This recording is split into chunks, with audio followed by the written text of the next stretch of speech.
Καλημέρα, καλησπέρα, όποτε και να ακούτε αυτό το επεισόδιο. Είμαι ο Γρηγόρης και ακούτε το podcast «Η μπάλα είναι πόρνη». Επιστρέψαμε μετά από ένα μικρό διάλειμμα, ας το πούμε αυτό το πρώτο επεισόδιο της δεύτερης σεζόν.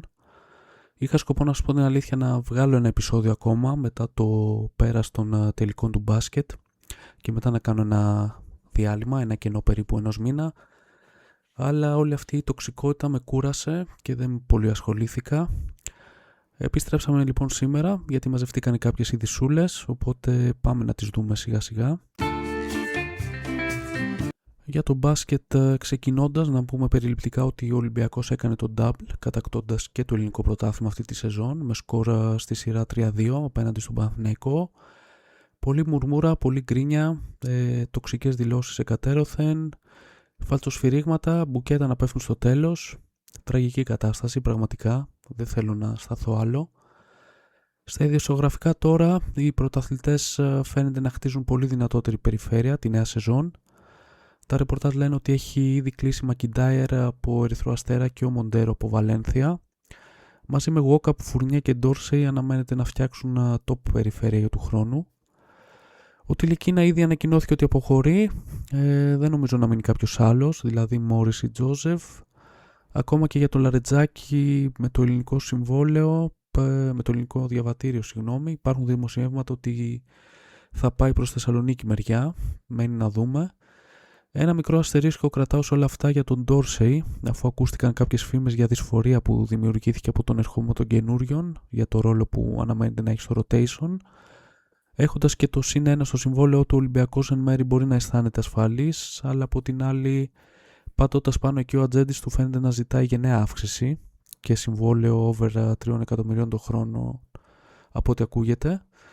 Οπότε θα δούμε στο καλοκαίρι πώς θα κυλήσει αυτή η υπόθεση. Στους ψηλούς τώρα οι Πειραιώτες αποχαιρέτησαν τον Πίτερς, που από νωρίς μέσα στη χρονιά υπήρχε η σιγουριά ότι θα υπογράψει την Αρμάνι, ενώ μεταξύ ελληνοποίησης του Φάλ και αποδέσμευσής του τελικά επικράτησε το δεύτερο, με το Γάλλο ψηλό να αποχωρεί και στη θέση του σαν βοηθητικός ψηλός να έρχεται ο κλεισμένος από πέρυσι Καραγιαννίδης από τον Προμηθέα. Στους πράσινους τώρα η αποτυχημένη σεζόν, όπως αναμενόταν, έφερε και κοσμογονικές αλλαγές. Αρχής γενομένης από τον πάγκο, ο Αταμάν πλέον αποτελεί παρελθόν, με τον Δημήτρη Γιαννακόπουλο να κάνει ολίν και να επαναφέρει τον Βασιλιά στο θρόνο του. Είναι γεγονός λοιπόν ότι ο Ζέλικο Μπράντοβιτς για τα επόμενα 3 χρόνια, συζητήσιμο βέβαια αυτό στις μέρες μας, θα είναι στον πράσινο πάγκο. Πραγματικά μόνο μια τέτοια προσωπικότητα θα μπορούσε να γυρίσει σε λίγες μόνο μέρες το κλίμα, σε τέτοιο βαθμό. Πιστεύω όλη η Ευρώπη πλέον ανυπομονεί να πιάσει δουλειά ο Σέρβος στο τριφύλι και τα βλέμματα όλων θα είναι προς την Αθήνα για την στελέχωση της ομάδας, του staff και του roster. Από φήμες τώρα στον Παναθηναϊκό ακούγεται έντονα ότι ο Σόρτς θα χαιρετήσει με προορισμό τη Βαλένθια. Ο Γκριγκόνης επίσημα αποχώρησε για τη Ζαλγκίρις και αυτό είχε ακουστεί έντονα μέσα στη σεζόν. Με τους πράσινους πλέον να βγαίνουν στην αγορά για dominant guard που θα συνυπάρξει με τον Αν. Για διαρροτριάρι με αμυντικούς προσανατολισμούς και σίγουρα 2 ψηλούς για να πλαισιώσουν το Λεσόρ. Κάτι σίγουρα δεν υπάρχει, μόνο ρεπορτάζ τα οποία τελευταία διατηρούν στο προσκήνιο τα ονόματα των Μπαντιό, Μπόγκα και Μπογκδάνοβιτς. Από εκεί και πέρα μετά από χρόνια έχουμε ισχυρή μπασκετική Θεσσαλονίκη. Τα φώτα φέτος έπεσαν στη συμπρωτεύουσα, τουλάχιστον μέχρι την επιστροφή του Ζέλικο. Ο ΠΑΟΚ, ας ξεκινήσουμε από το δικέφαλο, με το Μιστακίδη πλέον στο τιμόνι της ΚΑΕ έχει άφθονο χρήμα για εξόδεμα. Ο δικέφαλος έφερε τον Τρινκέρι για προπονητή, έκλεισε θέση στο EuroCup της νέας σεζόν, κλείνοντας το μάτι στη EuroLeague, αφού υπάρχουν συνεχόμενα δημοσιεύματα ότι σε περίπτωση αύξησης ομάδων ή απρόσμενης αποχώρησης κάποιου οργανισμού, ο ΠΑΟΚ είναι μέσα στα φαβορί για προβιβασμό. Στα αγωνιστικά τώρα ο δικέφαλος έχει κάνει ένα μεταγραφικό του, ας το πούμε έτσι, και έχει διαμορφώσει κατά πολύ το ρόστερ πριν καν βγει ο Ιούνιος. Ο Τρινκέρι με τη νέα σεζόν θα έχει στη διάθεσή του τους Φώστερ, Νας, Μίτρουλόγκ, Χάτζινς, Καλάθι, Μπαζίνα στα guard, Γκρέι στα forward και Αλεξάνδερ στα center, με το καλοκαίρι να έχει ακόμα συνέχεια. Και κλείνοντας μετά του ΠΑΟΚ, το χρήμα που ρέει, που είπαμε και στην αρχή, μεταφράζεται σε νέο προπονητικό κέντρο που ετοιμάζει η ΚΑΕ. Οι πρώτες εργασίες ξεκίνησαν με ορίζοντα ολοκλήρωση στο ερχόμενο φθινόπωρο. Στον Άρη τέλος οι μπασκετάνθρωποι που έχει διαλέξει ο Σιάο να τρέχουν την ομάδα κατάφεραν το μίνι θαύμα και τη νέα σεζόν η ομάδα θα έχει στον πάγκο τον Βασίλη Σπανούλη. Και ο Άρης του χρόνου στο EuroCup με το βλέμμα στραμμένο προς τα πάνω. Καιρό είχε να πάρει τα φώτα πάνω του αυτοκράτορας και αυτό φάνηκε και στο πώς υποδέχτηκε ο κόσμος της ομάδας την είδηση αλλά και τον ίδιο το Σπανούλη. Απίστευτες εικόνες από Θεσσαλονίκη. Διψάει πραγματικά για μπάσκετ, η συμπρωτεύουσα και για επιτυχίες. Στα αγωνιστικά κυτρινόμαυρα έχουν εξασφαλίσει για τη νέα χρονιά τις υπογραφές των Μόργαν, Λιντέλ, Μπίρτς, Δημητρίεβιτς και Τανούλη, ενώ ανοιχτό είναι το ενδεχόμενο για 1-2 κινήσεις ακόμα. Στα ποδοσφαιρικά τώρα, στην πρωταθλήτρια ΑΕΚ τα πράγματα κυλούν αργά και λογικό είναι, αφού η ομάδα είναι εξασφαλισμένη όσο αφορά την Ευρώπη, ξεκινάει αργά την προετοιμασία και όπως είχαμε πει και σε προηγούμενο επεισόδιο, η Ένωση θα κινηθεί για 3-4 παίχτες από αυτούς που λέμε βασικούς, οπότε θα πάρει τον χρόνο του ο Ριμπάλτα και ο Νίκολιτς για να καταλήξουν σε πρόσωπα και μεταγραφές. Στις εκκρεμότητες ο Νίκολιτς ανανέωσε όπως αναμενόταν και τέλειωσε γρήγορα τις μουρμούρες, ενώ στα μεταγραφικά ο Ζούμπκοφ είναι ο πρώτος που έκλεισε για τις θέσεις των Extreme. 4,5 εκατομμύρια με τα μπόνους θα βγουν από τα ταμεία της Ένωσης, με τον 30χρονο Ουκρανό να υπογράφει συμβόλαιο μέχρι το 30. Από εκεί και πέρα σαν φήμη το μόνο όνομα που ακούστηκε και φαίνεται να έχει κάποια βάση είναι αυτό του Μπαρίνοφ, του 29χρονου Ρώσου κεντρικού χαφ της Τσέσεκα Μόσχας. Ο Μπαρίνοφ φαίνεται να απασχολεί μήνες στο Ριμπάλτα και φαίνεται να έχει τα στοιχεία που θέλει ο Νίκολης για το βασικό του εξάρι. Δεν αποτελεί εύκολη περίπτωση, οπότε μένει να δούμε πώς θα το χειριστεί το όλο θέμα η Ένωση. Στο δεύτερο της περσινής σεζόν Ολυμπιακό έχουμε λίγες ανακοινώσεις και πάρα πολλές φήμες. Η ομάδα του Μεντιλίμπαρ έχει ανακοινώσει τον Μαφέο σαν τον αντικαταστάτη του Κωστίνια που έφυγε για την Premier League. Έχει ανακοινώσει την επιστροφή του Φορτούνη. Επίσης ανακοινώθηκαν και οι αποχωρήσεις των Μπότη, Καλογερόπουλου και Μπιανκόν. Ενώ υπάρχουν ρεπορτάζ που λένε ότι έχουν έρθει ή θα έρθουν προτάσεις για τους Ορτέγκα, Ροντινέη, Πιρόλα, Στρεφέτσα και Αντρέ Λουίς.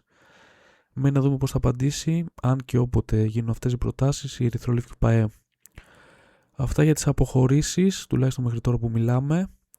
Στις μεταγραφές σας θα δούμε περιληπτικά θέση. Έχουμε διαβάσει για ενδιαφέρον του Ολυμπιακού για τον Χριστογιώργο, για την καταστάτη του Μπότη που όπως είπαμε έφυγε.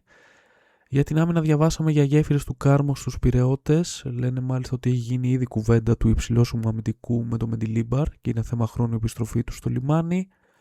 Στα center back επίσης διαβάσαμε για έντονο ενδιαφέρον του Ολυμπιακού για τον νεαρό Σμαΐλοβιτς, με υποτιθέμενη πρόταση κοντά στα 4 εκατομμύρια ευρώ. Για να δούμε τι θα έχουμε και εκεί. Για αριστερά της άμυνας έχει βγει το όνομα του Άρον Μάρτινς της Τζένοα τελευταία. Στα χάφ ο Ουνάι Λόπεζ της Ράγιο που φαινόταν από αρχές του μήνα σαν κλεισμένος. Το θέμα του βέβαια έχει μείνει στάσιμο, δεν έχουμε διαβάσει κάποιο νεότερο τελευταία. Μένει να δούμε τι θα γίνει και εκεί. Ο Καντιού φαίνεται επίσης κοντά στο να κλείσει για τις θέσεις των χάφ. Γάλλος της Λοριάν για τον οποίο ο Ολυμπιακός φαίνεται να έχει κάνει πρόταση και για αυτόν κοντά στα 4 εκατομμύρια. Για τα extreme τα τελευταία ονόματα που γράφτηκαν είναι του Ρόκα της Χιρόνα και του Κανσελιέρη της Λάτσιο. Ενώ για τα φόρα ακούσαμε το όνομα του Σαλσίδο, του Όφη, αλλά δύσκολα θα γίνει κίνηση για αυτόν ή για οποιονδήποτε άλλο από τους Ερυθρόλευκους αν δεν ξεκαθαρίσουν την κατάσταση με την πολυκοσμία μπροστά. Στον ΠΑΟΚ να περάσουμε τώρα που τελικά αυτό που μας έμοιαζε σαν ράδιο αρβίλα στο τελείωμα του πρωταθλήματος έγινε πραγματικότητα. Ο Ρασβάν Λουτσέσκου δεν είναι πλέον προπονητής του δικεφάλου. Η κακή εικόνα της ομάδας στο κλείσιμο της σεζόν, η απώλεια του κυπέλου αλλά και του Champions League στο τέλος έπεισαν τον Σαββίδη να βάλει τέλος στο δεύτερο κύκλο του Ρουμάνου coach στην ομάδα. Για μένα και το έχω ξαναπεί από εδώ, ο Λουτσέσκου είναι ο κορυφαίος προπονητής στην ιστορία του δικεφάλου και πιστεύω ότι αποκλείεται να μην τον ξαναδούμε στα ασπρόμαυρα μια μέρα στο μέλλον. Από εκεί και πέρα άλλαξε και το οργανόγραμμα της ΠΑΕ με τη φυγή του Ρουμάνου. Ενεργό ρόλο ανέλαβε ο Βιερίνια, ενώ ήρθε και ο Μάτος σαν αθλητικός διευθυντής, ώστε να γίνει η αλλαγή του Ρουμάνου τεχνικού όσο το δυνατόν πιο ομαλά και ανέμακτα γίνεται στο περιβάλλον της ομάδας. Οι δυο τους λοιπόν, Μάτος και Βιερίνια, κατέληξαν στον επόμενο προπονητή της ομάδας και το όνομα αυτού Αλέσιο Λύση. Νεαρός γύρω στα 40, Ιταλός αλλά ποδοσφαιρικά ανδρωμένος εντός εισαγωγικών στην Ισπανία. Ο Ιταλός φέρεται να κέρδισε τους ανθρώπους του ΠΑΟΚ αναλύοντας το σκεπτικό του γύρω από το ποδόσφαιρο, αναλύοντας το πώς θέλει να παίζει ιδανικά η ομάδα του, αλλά και τι σκέψεις έχει για την επόμενη μέρα του δικεφάλου. Ο ΠΑΟΚ αντικειμενικά μιλώντας παίρνει ένα μεγάλο ρίσκο, ειδικά σε μια μετά Λουτσέσκου εποχή. επενδύοντας ένα νεαρό με βλέψεις προπονητή, αλλά χωρίς μεγάλη στον πρωταθλητισμό και στην πίεση εμπειρία. Μένει να δούμε πώς θα πάει όλο αυτό. Στα μεταγραφικά τώρα, όπως καταλαβαίνετε, δεν έχει βγει κάτι, αφού η οργάνωση του όλου ποδοσφαιρικού τμήματος για το ποιος θα τρέχει τι πήγε τα πράγματα αρκετά πίσω. Ας κλείσουμε τους μεγάλους με τον Παναθηναϊκό. Οι πράσινοι είναι αυτοί που θα μπουν πρώτοι στο χώρο των προκριματικών, γι' αυτό είναι και πιο μπροστά με τα γραφικά από τους υπόλοιπους. Το τριφύλι με τον Νίστρου πλέον στο τιμόνι και τον Κοτσόλη με αυξημένες αρμοδιότητες, όπως είχαμε λίγο ή πολύ υποπτευθεί, στην ήδη το ρόστερ της επόμενης μέρας. Στο τέρμα ο Τσάβες παραμένει, κερδίζοντας κυρίως λόγω συμπεριφοράς και επιρροής στα αποδυτήρια μια ακόμα ευκαιρία με τη νέα σεζόν. Ενώ μέσα στα επόμενα 24 ώρα αναμένεται να έρθει στη χώρα μας ο Ινιάκη Πένια από την Μπαρτσελώνα για να πάρει το νούμερο 1 σπίτι του που λέμε.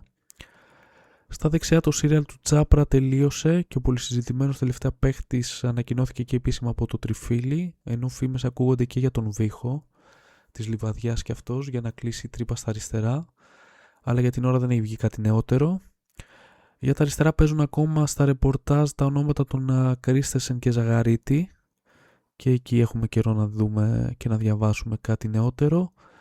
Στο κέντρο της άμυνας ο έμπειρος Ντεφράι φαίνεται να έχει δώσει τα χέρια με τον Κοτσόλη για διετές συμβόλαιο, ενώ ο Παναθηναϊκός θέλει να φέρει και τον συμπατριώτη του, Φαντρόγγελεν της Samsung. Οι πράσινοι αντιμετώπισαν τη σεζόν που πέρασε τον Ολλανδό για το Europa League και φαίνεται να έχουν σχηματίσει εξαιρετική άποψη. Τα ρεπορτάζ λένε ότι και ο παίχτης είναι πολύ ζεστός, μόνο εμπόδιο η τουρκική ομάδα που σύμφωνα με τα δημοσιεύματα είχε απορρίψει ήδη 2 προτάσεις των πρασίνων. Στα χάφ ανακοινώθηκε ήδη ο Καμαρά, βάζοντας αίσιο τέλος στο φλερτ που είχε ξεκινήσει από το Γενάρη και πλέον αναμένεται άλλη μια κίνηση στο 8. Ο Γένσεν δείχνει να είναι η καψούρα των ανθρώπων του Παναθηναϊκού για εκεί, αλλά η αντικειμενική δυσκολία βγάζει στο προσκήνιο και άλλα ονόματα, όπως αυτό του Ιβάν Μάρτιν της Χιρόνα. Από εκεί και πέρα αναμένεται να έρθει και Σεντερφόρ, χωρίς όμως για την ώρα να έχει βγει κάποιο όνομα στην επιφάνεια. Όσον αφορά τις αποχωρήσεις, η Πράσινη πάει ανακοίνωσε τη λύση της συνεργασίας της με τους Ερνάντεθ, Λαφών, Κότσιρα που πάει προς Τρίπολη, Σάντσες και Τζούρισιτς. Ο Σβιτέρσκι πωλήθηκε στη Λότζ με κοντά στο 1 εκατομμύριο. Βιλένα, Λιμνιός, Μπακασέτα, Σισόκο, Πάντοβιτς και Γετβά έχουν ενημερωθεί σύμφωνα με τα ρεπορτάζ ότι δεν υπολογίζονται. Μάλιστα από ό,τι φαίνεται δεν ταξίδεψαν καν στην Ολλανδία για το βασικό στάδιο της προετοιμασίας.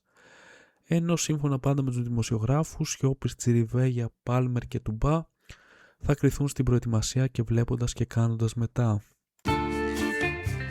Αυτά τα λίγα, έτσι περιληπτικά σαν μια πρώτη εικόνα μετά από 3 εβδομάδες που είχαμε να τα πούμε. Τώρα να σας πω την αλήθεια, δεν ξέρω αν θα το πάμε εβδομάδα από τώρα ή θα κάνουμε 1-2 επεισόδια, να πιάνουμε λίγο την επικαιρότητα, τουλάχιστον μέχρι να αρχίσουν τα προκριματικά των ελληνικών ομάδων. Μείνετε συντονισμένοι στο Insta του podcast για να μαθαίνετε τι και πώς. Συντηρητικά με το Μουντιάλ, να πω, φιλική συμβουλή, είναι περίεργες οι ώρες, ξεκίνησαν και οι ζέστες, μην κουτουλάτε όλη μέρα. Σας μιλάω από εμπειρία, δεν του παίζω έξυπνος, την έχω πατήσει. Αυτά για την ώρα, ήμουν ο Γρηγόρης, καληνύχτα και καλημέρα για αύριο.